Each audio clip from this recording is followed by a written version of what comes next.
So I came across this video from an interview outside of Swell in Dubai 2023 from the CEO and founder of Do Group, who is a competitor to eToro and a global securities exchange, wealth management, prime broker. They have licenses in 10 countries, including the US, UK, and listen to what the interesting use case that Ripple facilitates for this global securities exchange. We are live at the Ripple Swell Dubai 2023. I've got a special guest with me today, Winston Chan from Do Group. How are you doing today? Yeah, fine. Nice to meet you. Hello. Great. Thanks for being on the show. We're here to educate people every day in layman's term English, and we'd like to know a little bit more about you. Great panel, by the way. Thank you for that. Tell us a little bit about yourself and what you do at Do Group. Okay. Hi, I'm Winston Chan. I'm mainly from Hong Kong. And then I set up Do Group 9 years ago from myself. Now we have around 1,100 people. So our principal business is the securities and futures broker-dealer. Like you mentioned, eToro, is one of our competitors. We offer a one-stop trading platform for the global customers to trade the financial assets globally. Now we have more than 20 offices in all the financial centers like Singapore, Hong Kong, London, Dallas in US, and etc. We are still looking for further expansion. Very nice. Very nice. So what brings you at the Ripple Swell event here in Dubai? What brings you here today? Wow, because we are the client of Ripple. Okay, great. And how does Ripple help? What's Ripple's partnership with you? Yes. For example, if today you want to deposit by Thai bahts, and there's no way for you to convert Thai baht into US dollar to really invest in these US stocks, Hong Kong stock, and Australian stocks. How? And then you can go to Binance or this kind of OTC exchange to buy USDT. And then you deposit USDT to us. And we ask Ripple to convert the USDT back to US dollar for us. And then we pump into the security exchange to buy shares for you. So Ripple is added as like the payment exchanger, payment gateway for us. So we are the client of them. I see. So you pay Ripple then. Is that right? Makes sense. So as you mentioned, you're a competitor to eToro. Are you also... Now, they're not directly involved in crypto in any way, but there's been a lot of chatter, and it's been known for a while that Ripple uses other assets on RippleNet. That's okay. And we need that. It's an ecosystem. It's not XRP or nothing. Just like the stablecoin, we need tokenized fiat trade against XRP, and stablecoins have their use cases. But this involves Tether. And I'm just going to say it because there's clearly a misunderstanding among some in the community. I think slowly it's becoming known that Tether, the narrative, has changed. And it's very important that we keep up with the narratives. And when people post blindly on Twitter of assumptions without doing their research first, it's harmful for the community because it spreads misinformation. And the amount of times I've seen people talk about Tether collapse in the last week or two is mind-blowing, because it's the exact opposite. Tether, because the interest rates are high and they have 100 billion issued in stablecoin. And yes, they're not a US company, but they're the 22nd largest holder of treasuries.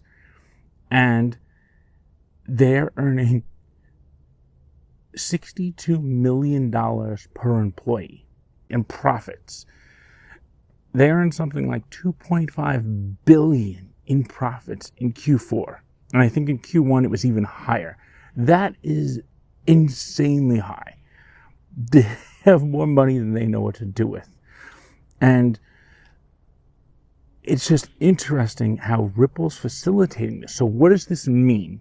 It's not really about Tether. I want everyone to focus on their payout network. That is the power of what they've built here. They have an 80 market payout network. So therefore, these banks that are on RippleNet, yes, they use that. Some of them use to transfer money, but they're really there for the payout into the corridors. Marcus Infanger did a interview with the Banker magazine. He says right now, participants on Ripple's platform can transact using a multitude of cryptocurrencies, including XRP, which effectively acts as a temporary settlement denomination. The new stablecoin will not replace XRP, but will work alongside it to bring USD fiat currency onto the blockchain. A stablecoin will amplify more liquidity in more use cases, but XRP will continue to act as a bridge asset on chain, said Infanger. So therefore, these banks that are on RippleNet, yes, they use that. Some of them use to transfer money, but they're really there for the payout into the corridors, because we're in this in-between transition phase from an account-based system to a tokenized system. And you can't move account-based money freely, but you can with tokenized money. And Tether moves near instantly based on whatever blockchain it's on. Likely it's the Ethereum one, because that's the main one. And now with the upgrade with Ethereum, it's much faster. So this payout network, they have customers that they get them in with a use case like this, and then in the future, then they'll have a wallet, and then further on. So the narratives are changing, and I just want to make it a point. Everyone keeps up with the up-to-date information. They're now SOC 1 compliant, Tether. They're audited by one of the big four accounting firms. Crypto Eddie has stated this in a video. I'm very glad she made one on that, because yes, there was a time when Tether was very shady, but that narrative's changed now. So we have to move with the narratives. And I think it's a responsibility of certain people who have either YouTube channels or have large followings on Twitter and are influencing the community to put out the correct information. There's no excuse for saying anything about Tether's going to collapse the market. I mean, literally, that's the wealthiest company making the most profit. So it's the exact opposite. And I'm not defending them. I have no interest in Tether. I could care less. And the Treasury is not going to shut them down. What will happen, likely, well, because they're the 22nd largest holder of Treasuries, if they did that, they would collapse the Treasury market, because they would just be a mass sell-off. And there's a less and less demand for Treasuries lately from other countries like Japan buying. So the stablecoin market has kind of stepped in and has been buying a lot of that. And stablecoins are forecasted to grow from 150 million right now to 2.8 trillion by 2028. That's a huge increase. And one thing I don't see a lot of people talking about, but I'm going to do a dedicated video on this, is bank deposits. 80% of all money that we use in US dollars is bank deposits. So tokenized bank deposits are coming. And I know there's the big talk with CBDCs, but the truth is tokenized bank deposits come first. And no, they don't have to be 100% reserved. And because they have prudential requirements and capital requirements, so it allows more of an issuance of them. Now, they have stringent capital requirements and compliance and other insights from the regulator that could see inside the balance sheet at any time. So that's going to be something that's going to be in the next coming 12 months, I would say. You'll start to see this in the US and in other countries. So we're going to see a explosion in tokenized fiat. And why is that? It's not just crypto market. It's the tokenization of real-world assets has begun. Fiat is the first. Obviously, we need fiat for liquidity for XRP. As of right now, the US dollar is not going anywhere. It's not collapsing. Yes, inflation has run hot, but it's still a reserve currency. Just like this Do Group, they have over 10 locations in the world. They use US dollars for everything. And one thing I did notice, they was partnered with Standard Chartered Bank and Flash FX. So there was some connections in there to the known close partners. Like Standard Chartered Bank is probably behind SBI, is like their closest banking partner outside of SBI. And they have Zodia Custody, Zodia Markets, which we'll talk more about in the future, who are key players. Brad Garlinghouse's name dropped Zodia. They're built on Medico. So Ripple has this payout network is powerful, and it's not yet fully connected to Liquidity Hub. And we're in the middle of a massive effort that's been underway since last year to pivot everything that Ripple does in their enterprise products to run through the ledger that's on crypto rails and DLT. ODL has been facilitated in a way that just, they're not really holding the asset to demand it. It's a initial use case to drive expanded liquidity in XRP in many corridors. And it's achieved what it's supposed to achieve, but it was never, I repeat, never designed to raise the price. And anyone who's saying, oh, well, they're not going to use XRP and ODL, now they can use stablecoins. You obviously don't understand how ODL works, because it's a quick sell into the market. Actually, using a stablecoin would drive more revenue through the AMM pools, which ODL is going to be routed through. And that's confirmed over and over again. And Ripple's going to facilitate this for corporates and for SMEs. And that's going to drive demand. So yes, the community does play an important role in bootstrapping liquidity. And yes, it's not that Ripple's counting on the community. It's just expected because you could earn yield and it's native. These assets need to be working for you. We're at the very early stages of the AMM. It's just launched. It's a foundational primitive. We're utilizing it, or some people are, right now as an initial application through a front end, but it's going to be a foundational component that everything will be built on and will tap down into. So as that ecosystem gets built up from the bottom up for retail, and there's going to be a top down, you can't just build for institutions. And this is why I say there's no big surge or institutional adoption coming in the next month or two. The YouTubers and people who are spewing that do not understand what's being built. I'm here to tell you this is the reality. And I'm super bullish, but we need to stay in line with what's being said. And the vision is to make the XRP Ledger the main liquidity hub for real-world assets, stablecoins, and crypto.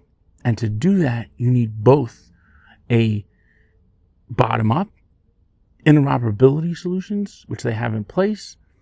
We're going to be able to call contracts right from the XRP Ledger to the EVM sidechain and other blockchains without even having to leave the XRP Ledger. We're moving into a whole new world of DeFi. But one challenge that I do find interesting is you have to aim to where the market is. If it's going to take you a year to build a product, you can't build the product to where the market is now, and you don't know where the market is going to be.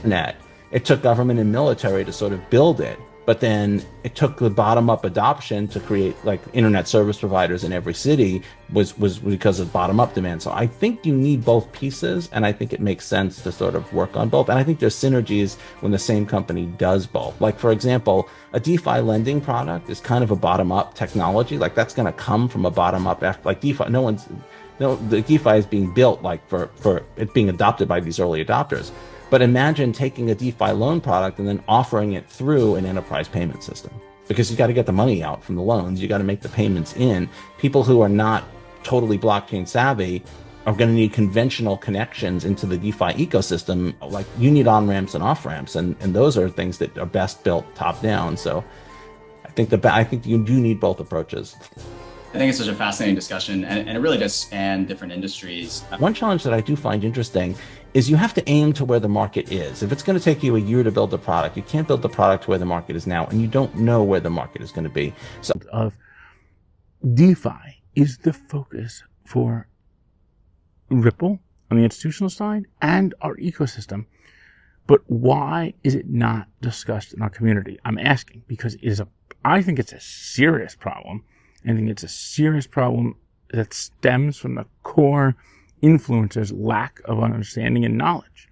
And the community then doesn't think to look at things like that. But that's where the institutions are going to adopt from. Where do they come in from? Where does massive adoption come from? They don't need XRP like it's some special asset that was chosen. That's the biggest fallacy of all. It's because of the native on-chain protocols and the use cases that can be built around it. So bringing on real-world tokenization, bring in these new use cases is going to give them a reason why they're on DLT public rails in the first place.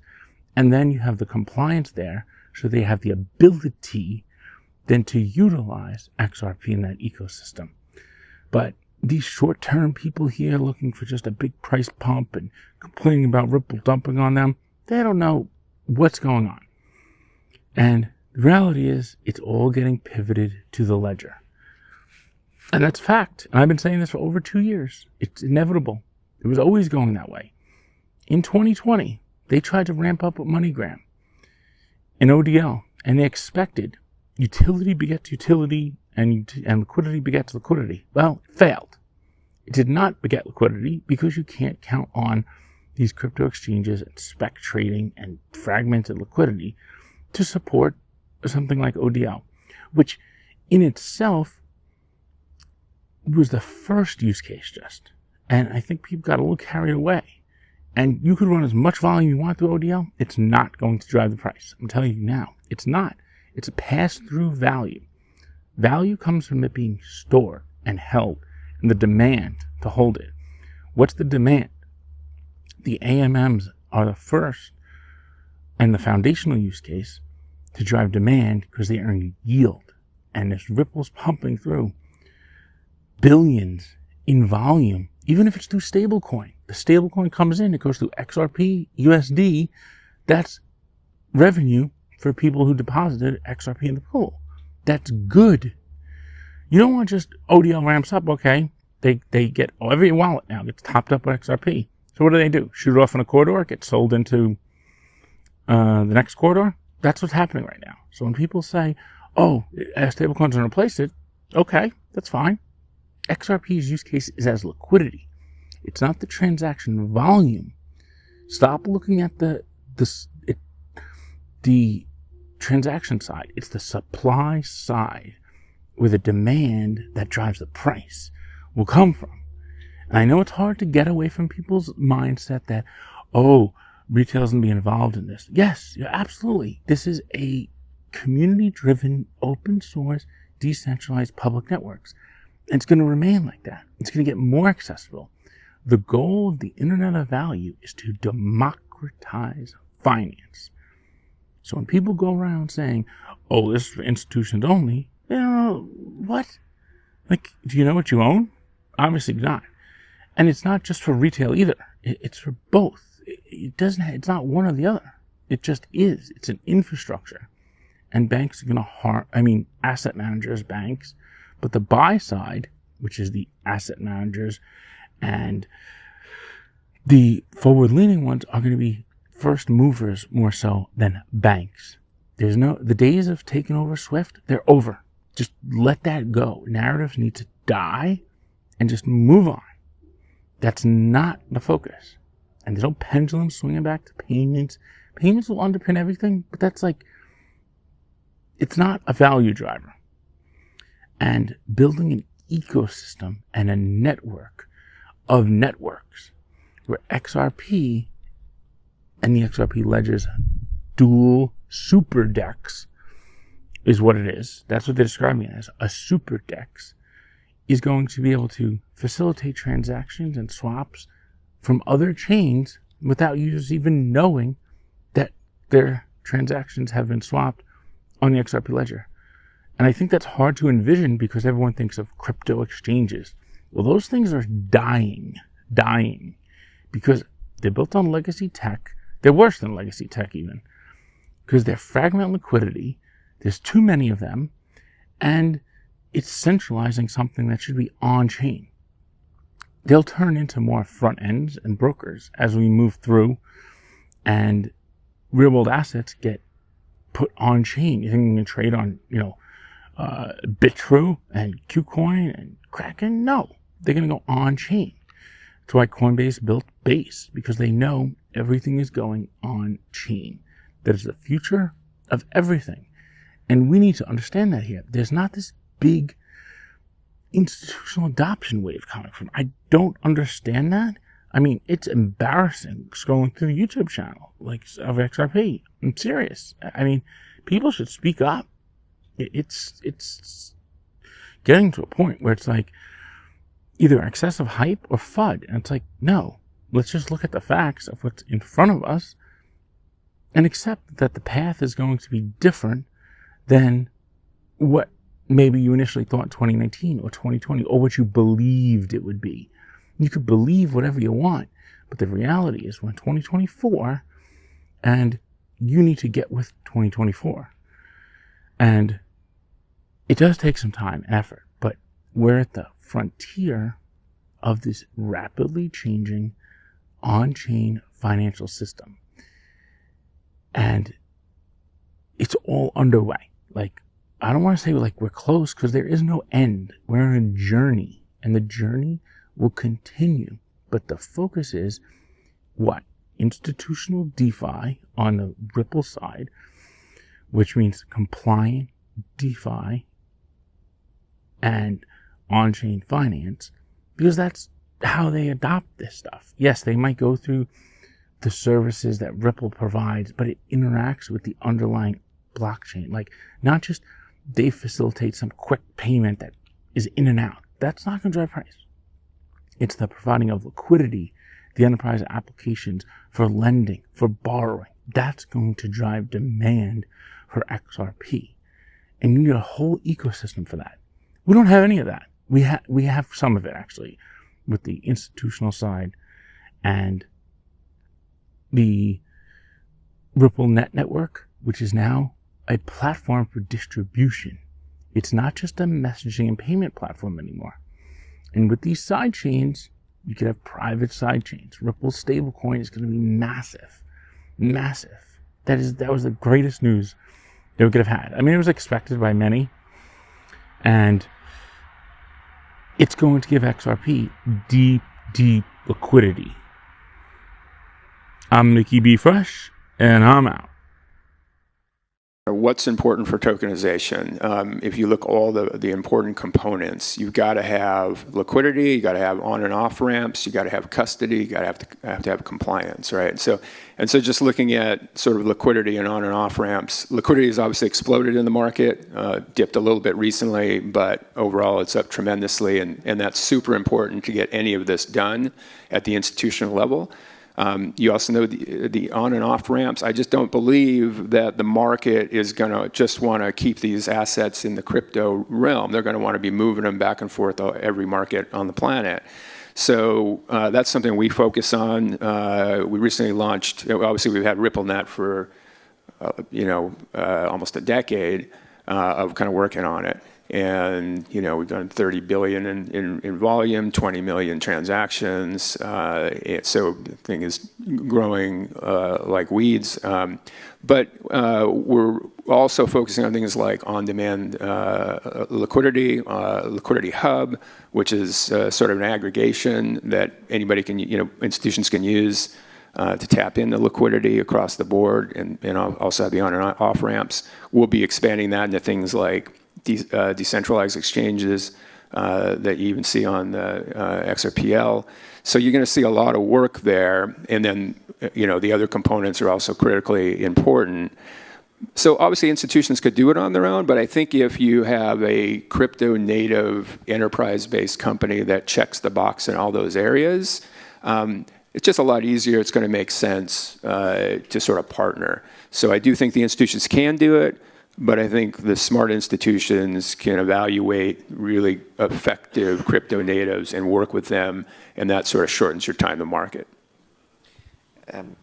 You mentioned Ripple just briefly. What's going to be your focus for Ripple in the next 2 to 3 years? What do you think your focus is going to be as a company?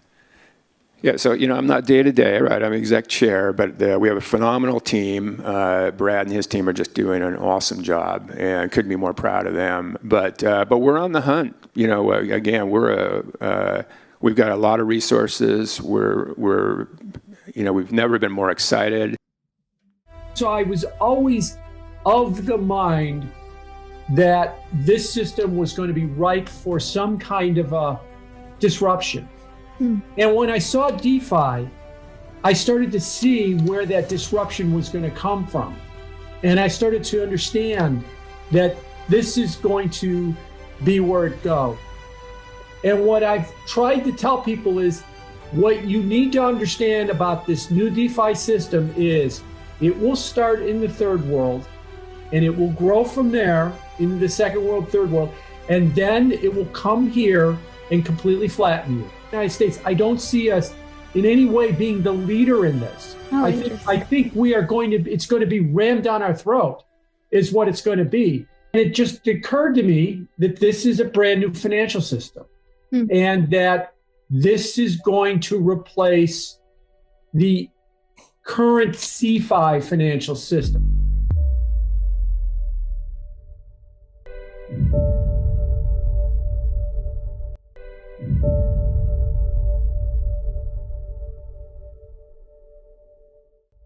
you